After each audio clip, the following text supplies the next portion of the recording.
Hi, my name is Charles Dark, and welcome to the After Dark Show. Today I will be sharing with you some stories. I hope you enjoy.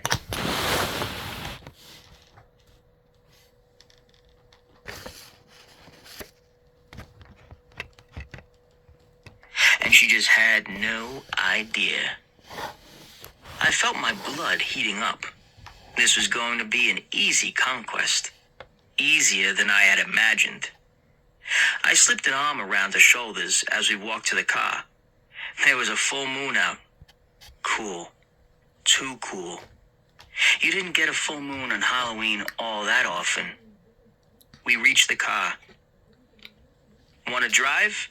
I asked her. Sure. She sounded a little breathless. It was such a great pickup.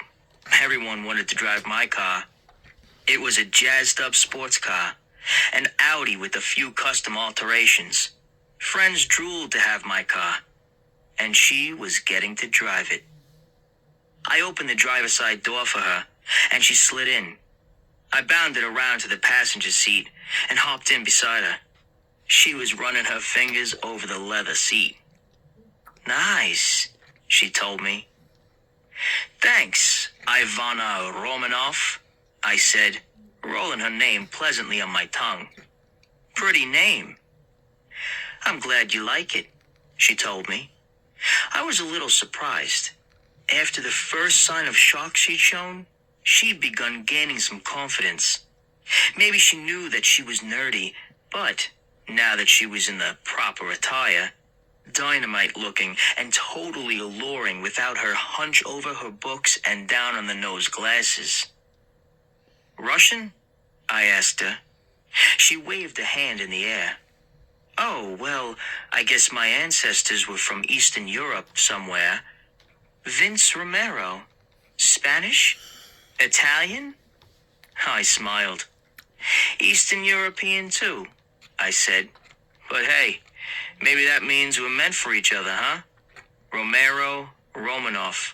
Not that far off. Not that far off at all, she said, nodding. There you have it. Two unique, mysterious pasts, I said. Oh, quite. She laughed. And we both have New England accents, she said. Hey, ain't that America? Land of opportunity, I said. The moon was rising. It was getting later. Surely, she must know that she was being seduced, no matter how naive she might have appeared at times. I was cool, after all. I found myself realizing that she was close, that she was wearing a truly exotic perfume. Her body was warm, enticing. She had moved even a little closer to me. No, I had moved a little closer to her. That perfume, wow, it was seductive. I almost felt guilty. Almost. In fact, I was so close to guilt, I could taste it. I tamped down the feeling. It was Halloween. It was perfect. All was going according to plan. I always thought of you as shy, I murmured. I guess I am shy usually. It's just that, well, I've heard about you. I've watched you, as I told you.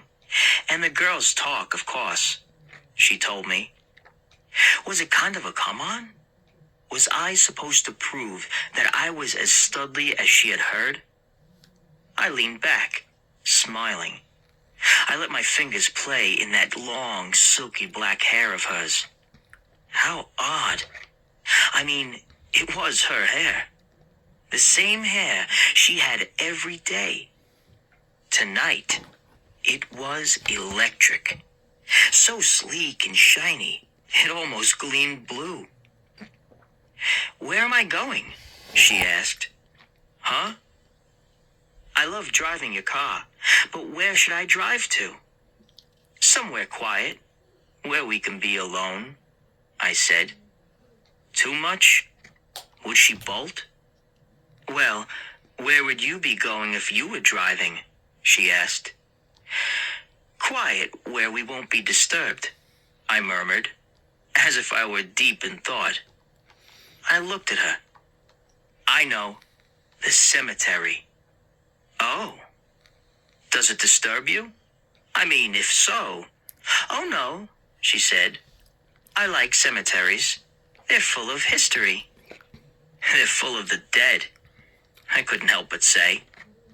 Her sweet, teasing smile slipped back to her lips. History, she said stubbornly. Cemeteries are filled with stories and with lives gone by, and history. Sure. She drove straight to the cemetery far out on Main Street. She was right about the history. The cemetery went way back. Heroes from the Revolutionary War were buried in it. Hell, there was a grave that belonged to a fellow who had come over on the Mayflower.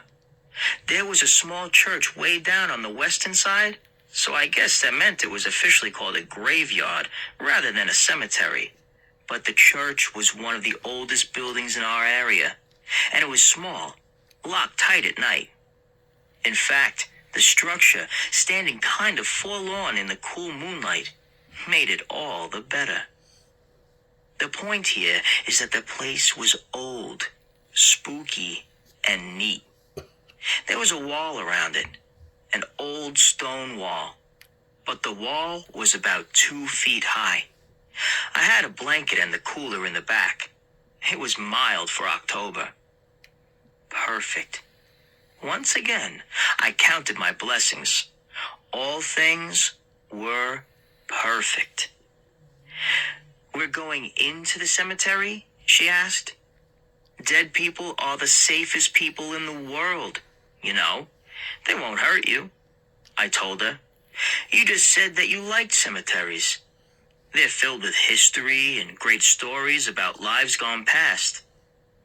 That's in the daytime, she said, shaking her head. But she was just watching me. She wasn't really protesting. Have you ever been in a cemetery at night? I asked. Maybe, she said coyly. Maybe. Oh, she was lying. She shivered slightly. We can go somewhere else. I mean, believe it or not, I just kind of love the peace around here. And the quiet, I said. I was surprised. I sounded a little lame. She looked at me and smiled slowly. Well, I will be with you. You are certainly safe with the folks in the cemetery, I said. Graveyard, whatever. Of course, in my mind, I was being totally honest. None of the folks in their graves would do her any harm. So we gathered up the cooler and the blanket, exited the car, and hopped over the wall.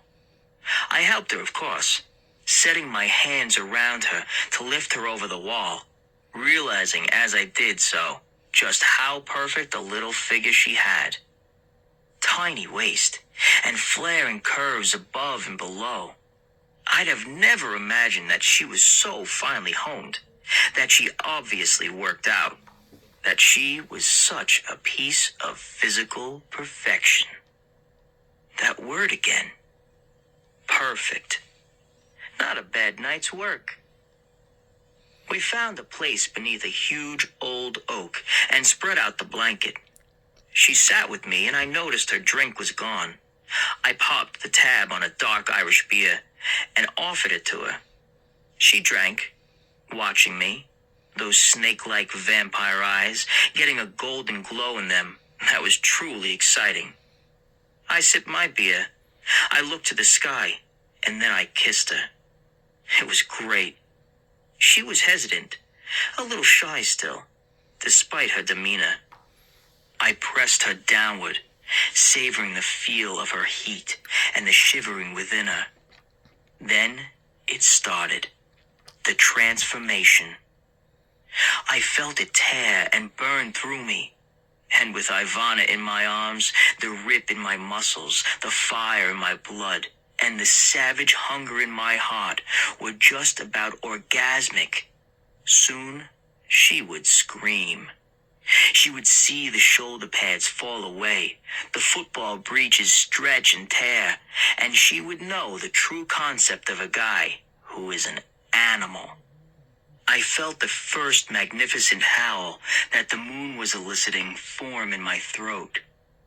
Yes, I was transforming the all-American boy into the all-American werewolf. I did have to be careful. I was living in the modern world, of course, here in America. I actually wanted to get my college degree and enter the truly savage arena of corporate law. So I did date, and I was a stud. And I didn't rip and tear apart all those women who befriended me. But, hell, it was Halloween, and the Halloween with a full moon. I'd been extremely watchful that night. I'd caught her at the service bar, and I knew that we'd exited without anyone seeing us. I looked down. I looked down longing for that look in her eyes, that look that meant terror and knowledge. But, usually, it had something a little more. Something that told me a woman knew of her own death.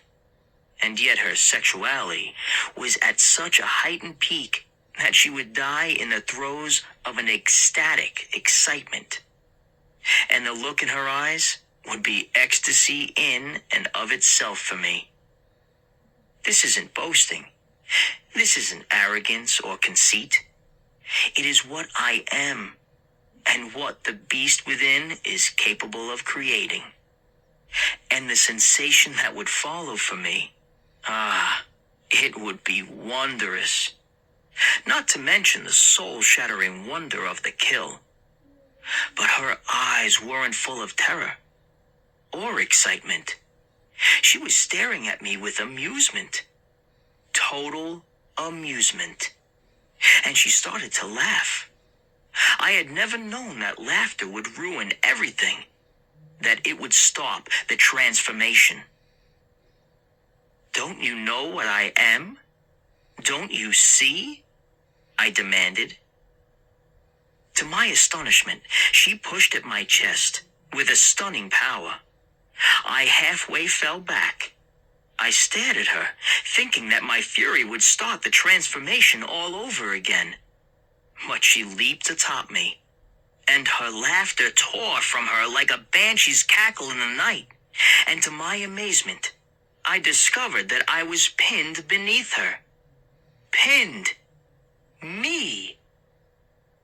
Don't you know what I am? Can't you see? She demanded with a throaty chuckle. You are in costume tonight, and I, finally, am not. Oh, the poor little bookworm, the shy girl who should fall all over herself for a chance to be with the hot guy. Oh, what a silly, silly egoist of a dumb animal you are.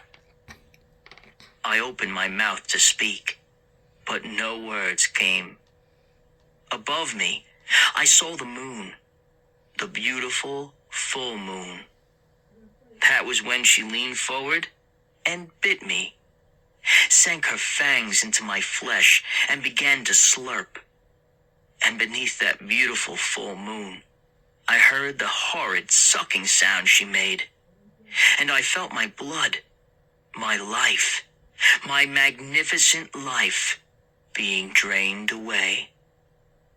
It was Halloween. And what a Halloween. Not quite so perfect.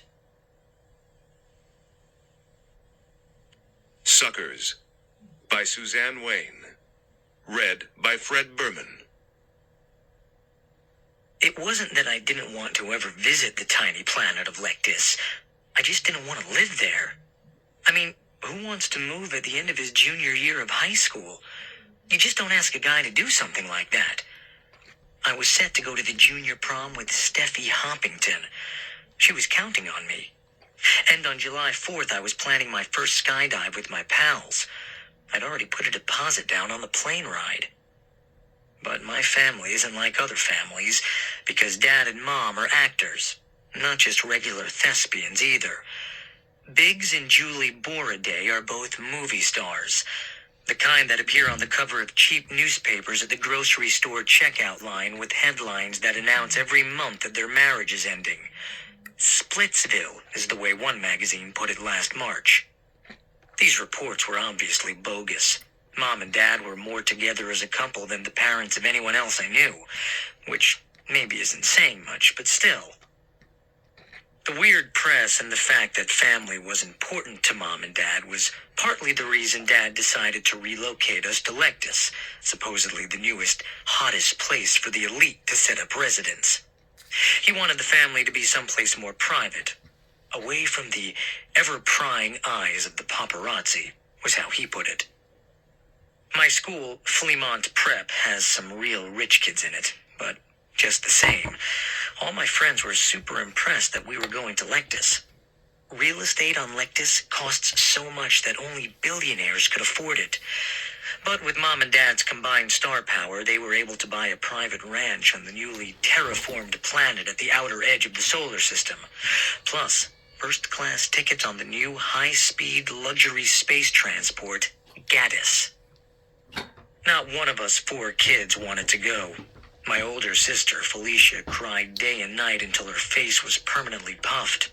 My younger twin brothers, Chester and Chomper, weren't any happier. We gave Chomper that nickname because as a baby he liked to bite everything in sight. I tried to reason with Dad about the inconvenience of living so far away from the movie industry, but Chester and Chomper just plain out begged, pleading not to be taken from their friends. I don't think Mom was even really that thrilled about the move, but she was philosophical about it. Lectus is supposed to be gorgeous, she said, trying to console us. And it's a wonderful hopping-off point to some of the really desirable other planets that are so popular these days as movie locations.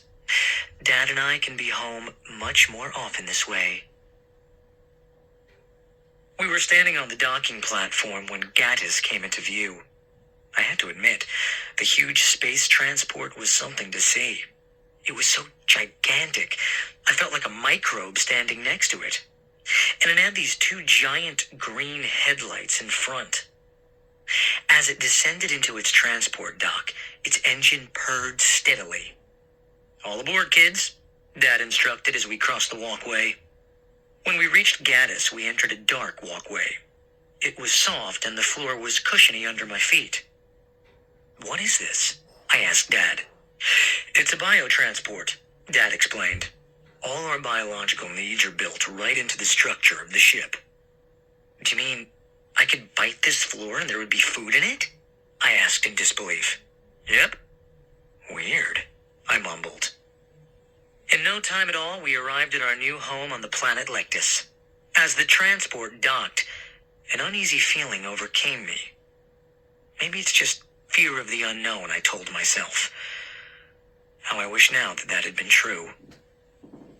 As soon as we disembarked, a space bus whizzed us out to our ranch. It was a vast expanse, but there wasn't much livestock other than a few goats. Huge white tumbleweeds blew across the flat acreage. "It doesn't look like much now, but once we've had a chance to fix it up, you're going to love it," Dad said, opening the front doors to our new home. As I stepped inside the big empty ranch house, I wasn't so sure. That eerie feeling was still with me, and rattling around this huge vacant place wasn't helping. "Let's go home," Chester requested. "I don't like it here." "Me neither," Felicia seconded him. "Give it a chance," Mom said. "Once we move our belongings in, it'll feel more like home." That night, I tried to call Steffi, but as I'd suspected, the satellite signal didn't reach back home. Felicia must have discovered this at the same time I did, because I heard her shouting from her new bedroom, "This is hell! We are living in hell now!" The next day couldn't have been more boring. There was no one around. I actually missed going to school. Desperate for something to do, I wandered to the farthest edge of our property and was really happy to discover another luxurious ranch house very like ours, At least we weren't completely alone out here. I approached nervously, feeling awkward about just introducing myself to strangers. I came up on a grassy hill behind my new house, and from there I could see into the yard. My nearest neighbors had a pool, and someone was floating in it. Feeling encouraged because I wouldn't actually have to knock on the door in order to meet my new neighbors, I quickened my pace. As I got closer, I saw that the person floating there in the pool was possibly the most beautiful girl I had ever seen. She looked to be about my age, maybe a little younger, but not much. This girl was too awesome to be real. For a moment, I was sure I was dreaming. The sun glistened off her dark hair, and her skimpy bikini revealed a figure that made all thoughts of Steffi Hoppington fly out of my head. "Hi, I'm Phil," I said as I climbed over the split-rail fence separating our properties. "I just moved into the ranch next to yours." She swam to the pool's edge and propped herself up on her elbows. Her brown eyes studied me in a languid, sleepy kind of way. "I'm Echenia." "Pretty name." "Thanks." She was so beautiful. "Is school done for the season?" I asked. "I'd sort of like to meet some other kids." Echenia shook her head. "Everyone has private tutors on Lectus." "Why?" "Kidnapping," she answered in a low, secretive tone. "What?" I asked. Echenia nodded. "Kids around here sometimes just disappear. Older people, too." She snapped her fingers. "Whole groups of people. Entire neighborhoods. Poof. Gone. Just like that." "Has anyone ever demanded a ransom?" I asked. I figured that the reason for the kidnappings was because Lectus was such a wealthy planet. Echenia shook her head. "Never. And no one has ever come back." "Wow," I murmured. Suddenly it occurred to me that maybe she was a little crazy. Could what she was telling me be true? It seemed impossible. But she was so hot and gorgeous that I desperately hoped she wasn't also a loon. "With all these disappearances, aren't you scared to be out in the pool all alone?"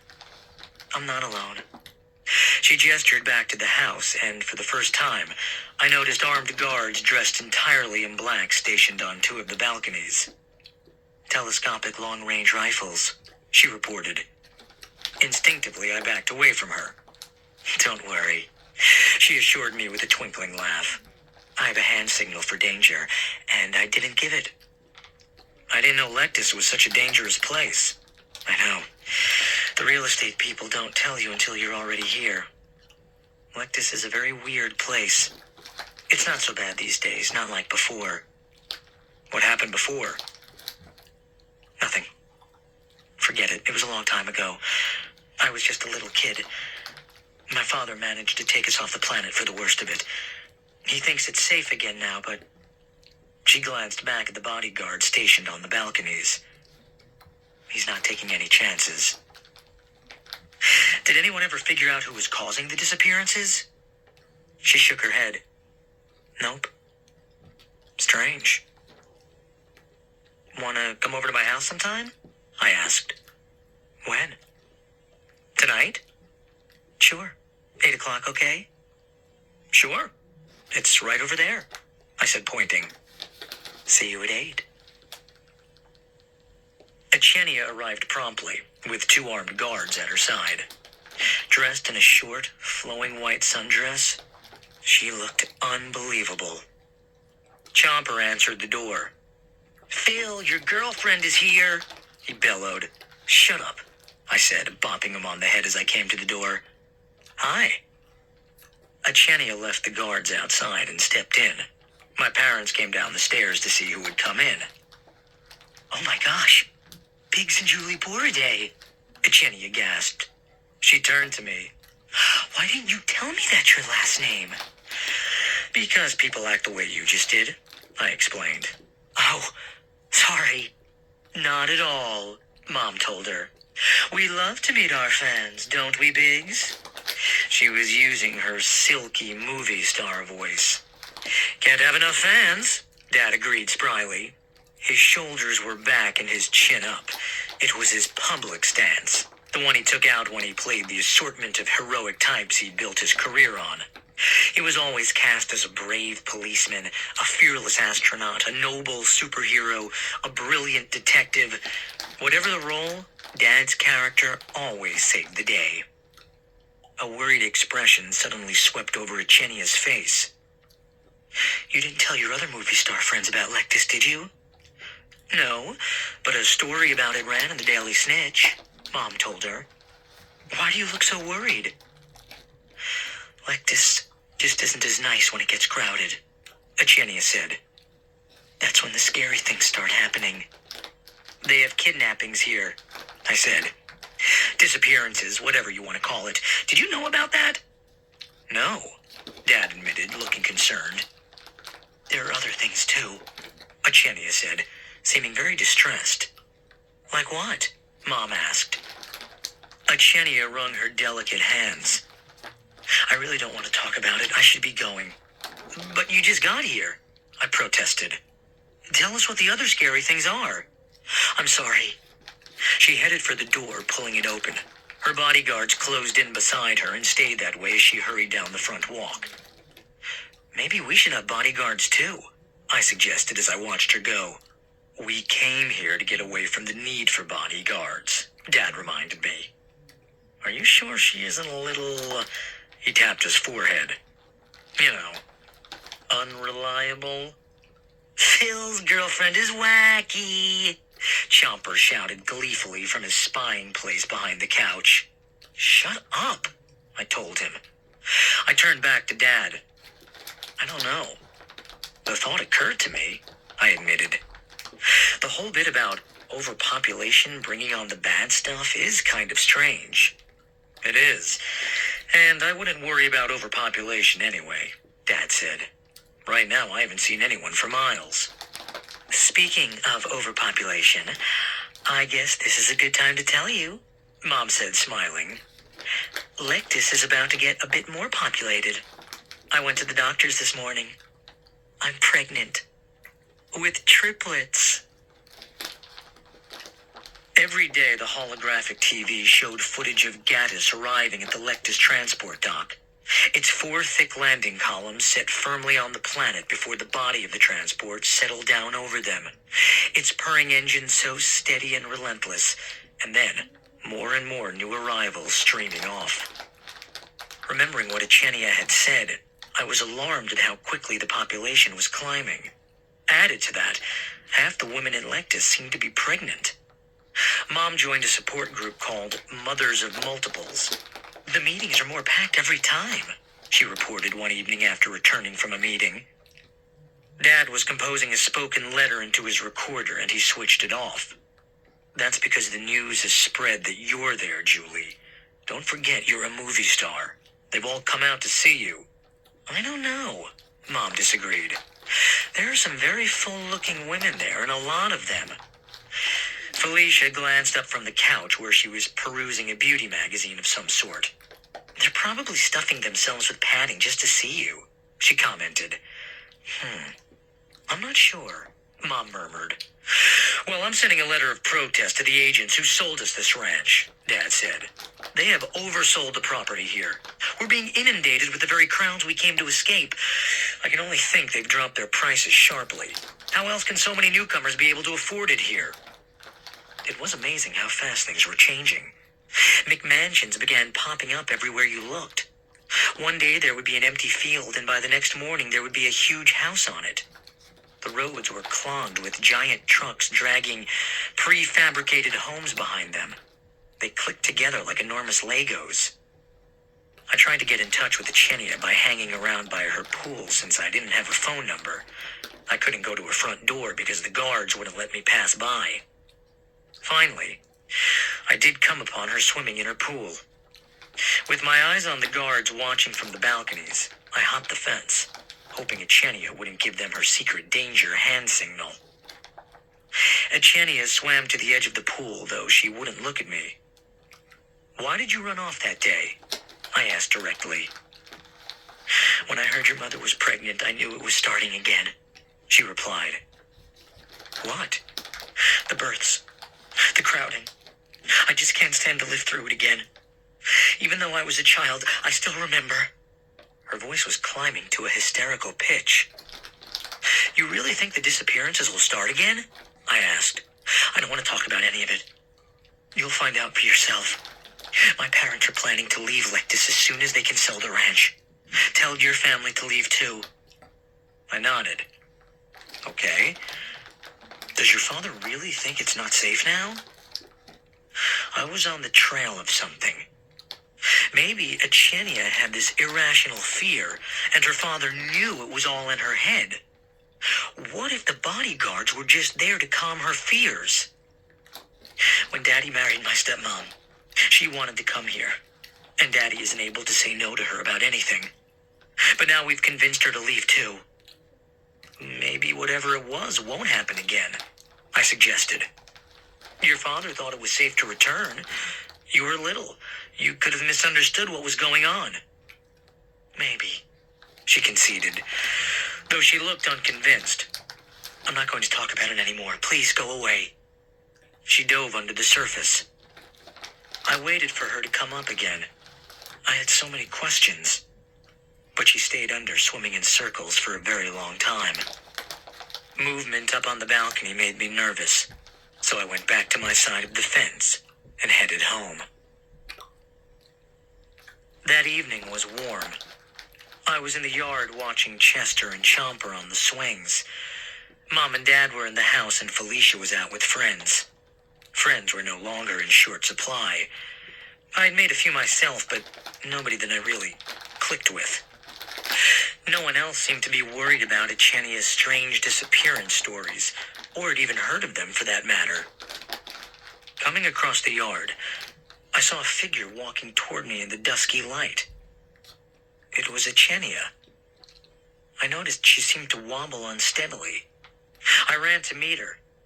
As I got closer, I could see that she was frighteningly pale with dark circles under her eyes. What's wrong?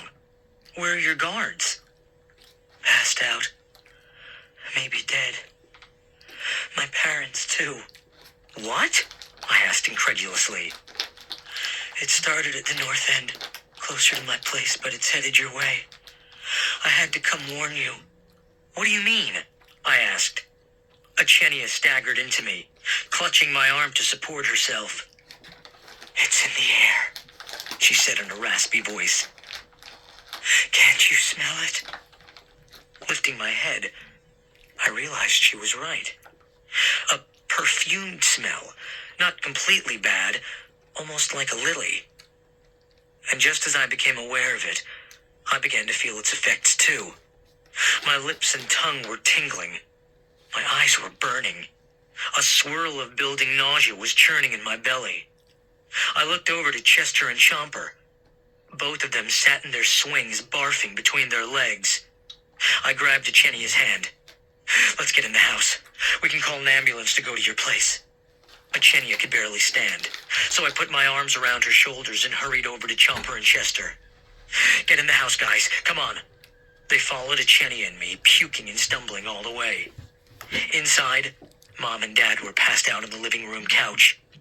Settling Achenia in a chair, I staggered toward the phone, but my head began to spin, and then I fell to my knees. It was the last thing I remembered. In the morning, I awoke where I'd fallen. Dad was just awakening, rubbing his head. He shook Mom, whose eyes slowly fluttered open. Chomper and Chester lay on the floor. I was relieved to hear Chomper mumble when Dad picked him up. Chester was harder to rouse, but finally came to after several very scary moments. I shook Achenia, but she was cold and lifeless. Mom! Dad! She's dead! I shouted. Dad sprang to my side and checked. Oh my God, he said, and kept repeating it. Lunging to his phone on the table, he tried to call the police, but the lines were busy. That That evening, I went with Dad to a town meeting at the Lectus Center. We were among hundreds of people as we filed into the auditorium. In the afternoon, we had learned that Echenia's entire family was dead, including the bodyguards. Everyone at the north end had been wiped out. On our road, the people had only been sickened. I sat down feeling sad and scared. I hadn't known Echenia well, but seeing her there, so still and pale, it was horrible. Every time I pictured it, I had to stop myself from shaking. The head real estate agent on Lectus was a bald-headed guy with a British accent they called Sir Melvin. He was scurrying around, shaking hands, trying to do some panic control. The last thing he wanted was a mass exodus off Lectus. A panel was on the stage, and one by one, each of them gave his or her opinion about what had happened. A science fiction writer was sure it was an alien attack. The mayor of Lectus felt that some left-leaning newcomers had infiltrated the elite group and had launched a poison gas attack because of a grievance they felt against the massively wealthy of Lectus. An ecologist insisted that Lectus was emitting a natural defense to rid itself of the sudden onslaught of new inhabitants. When they took comments from the audience, I raised my hand. I was told that this had happened before. Members of the panel looked to one another, mystified by my comment. The mayor stood and scratched his head. "I don't know who told you that, son, but I've never heard of it." Sir Melvin stepped forward. "This settlement has only been terraformed for the last 5 years. It's only in the last year that the planet has developed its own ozone layer, and the tents have been removed, enabling Gattis to land safely." "Wasn't there a settlement here 10 years ago?" I asked. "Absolutely not. The planet was uninhabitable then." I knew he was lying. But why? Probably because he thought that real estate sales would plummet if he told the truth about what had happened. At least that was my guess. "It is a punishment from God." All eyes turned to the short, white-haired man in the rumpled black suit. I recognized him from TV and magazines. He was the astronomer Schroeder Peterson. Had it been anyone less highly esteemed, he would have been jeered off the floor. But since he was the most renowned astronomer in the world, his startling words were met with hushed anticipation. "A strange light has suddenly and unexpectedly appeared in the sky above Lectus," he explained. "It does not seem to be a star or sun. Possibly, it is an alien spacecraft of such immensity we cannot begin to fathom its size. My own belief is that we are being visited by God." "Why would you think it is God?" Sir Melvin asked respectfully. "It is just my feeling," Schroeder Peterson replied. That night we returned home and found Mom and Felicia in Chomper and Chester's room. My brothers were still feeling too sick to get out of bed. Felicia had stayed at her friend's house that night. When the strange gas came, they had all gone down into their basement, where there were no windows and hadn't become as overcome with the fumes as most of the other families around us. It was her good luck to have been visiting there at the time. Dad and I told Mom and Felicia how, by the end of the meeting, Schroeder Peterson had convinced the group that the key to discovering what had happened lay in contacting the light. They want a volunteer to go out in a space module and see if he or she can contact this strange light, Dad told Mom. No one volunteered. And then someone recognized me and wanted me to go. I guess because I always play the hero part, they figured I really am one. "I hope you said no," Mom told him. "Of course I did. I sure wasn't going to go and leave you here alone with the kids."